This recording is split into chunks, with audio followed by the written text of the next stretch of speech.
My 2-year-old granddaughter Maya is otherwise a very pleasant child. I am not the primary caregiver and I live in another city. But many times I would hear stories about her picky food habits, and at times whole family used to be involved trying to make her eat something or the other.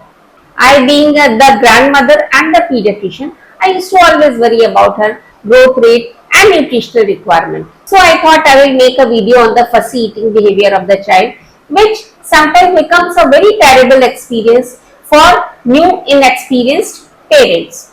And in my pediatric clinic also, more than 50% of the parents complain their child is not eating well and it is very difficult to feed the child.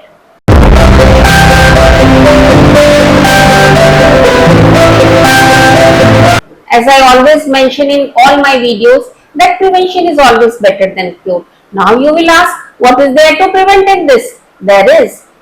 From the very beginning, we should develop the feeding behavior in such a way that it becomes a very normal activity for the child and it is incorporated into the daily activity.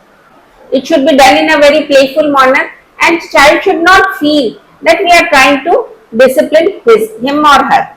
So what are the steps we have to undertake to make that happen? Let's talk about that. Child is only dependent upon breast milk up to the 6 months of the life. After that we start solid food which is called weaning. So now the question arises, why weaning? Milk is nutritionally whole food. Then what is the need of weaning? Need of weaning is there because our child is growing and milk is more than 95% of the milk is water. So we cannot depend upon water to fulfill the nutritional requirement of our child. We need to have a compact and nutritionally dense food in order to fulfill the nutritional requirement. Before we start weaning, we have to check that the child is able to sit on a chair with a good head control and the swallowing mechanism is good. So I will focus more on how to make food interesting for the child and I will not focus on the type and quality of weaning food. I will make a separate video for that. Up to the age of 9 months, we give food 3 times a day and up to the age of 1 year, we give 3 major meals and 2 or 3 minor meals to the child and milk in between. First of all, as far as possible, try to make whole family sit together and eat. In this era, when both the parents are working, at times it can be difficult, but as far as possible, we should try to sit together and eat, making it a fun activity. Children always imitate the adults. So if we will feel that it is a fun activity, children will also think that it is a fun activity and they will partake their portion of food. During the meal time, parents should concentrate on their own food and enjoy their own food. Try to make the same food for the family. And at the most, you can add some extra dish. That's it. Let the child eat with his or her own hands. Child may spill some food. It's okay. If it is a good idea never to give child fast food from the very beginning. Child are not born with the concept of fast food. It is we who introduce it and child starts considering some food more palatable and some food less palatable. Fast food is not good for the child because it is high in sugar, salt, carbohydrates and fats and it makes it more palatable but it is very less in nutrients. So we should also give up our craving for the fast food and we should develop this tendency to get healthy food in the family. Now healthy food doesn't need to be very boring. Nature has given us so many colors in the food in the form of fruits and vegetables. We can make the food very beautiful and present it to the child. We should also put mild herbs and spices in the food to make it palatable.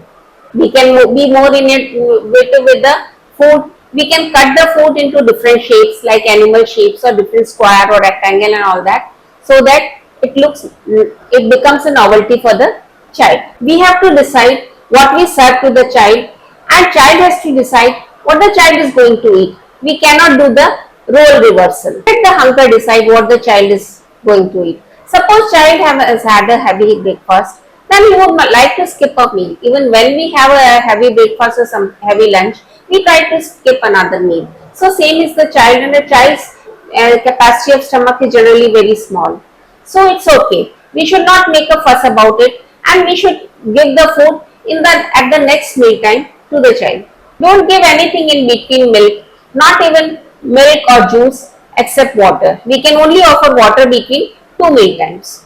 Child can get bored sitting at the same high chair all the time, so we can always change the venue. We can sit in another corner of the house, or we can take the child outside, showing child trees and animals and all, and in the process child is also eating and we are talking to the child, and both of us are enjoying the process. Children are very hesitant to accept a new food in the beginning.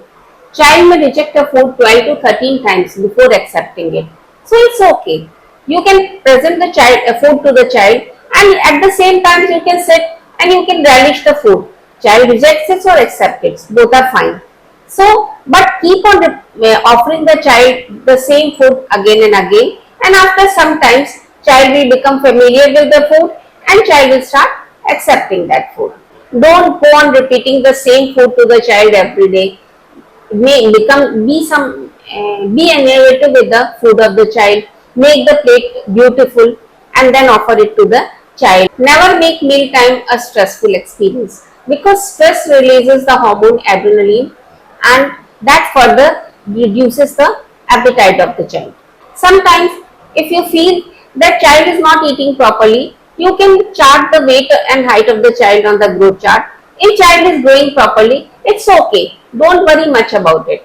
If the mother is the housewife, you can take the child to the grocery store. Child can buy things of his or her interest, like any vegetables and fruits or anything. And then once you come back, once if you are cooking the food, make the child participate in the process, like stirring the eggs or counting the vegetables, or laying tables, like putting plates on the table and laying forks and spoon and all that. So then the child will feel that child is also a part of the process, and he or she will enjoy the meal time. Last but not the least, there are two medical conditions which results in reduced appetite. One is anemia and second is constipation. So visit your pediatrician and make sure your child is not suffering from these two conditions. So I have told you everything what I knew about how to make the child eat food properly and not fuss about the food. If you like this video, kindly like, share and subscribe and press the bell icon.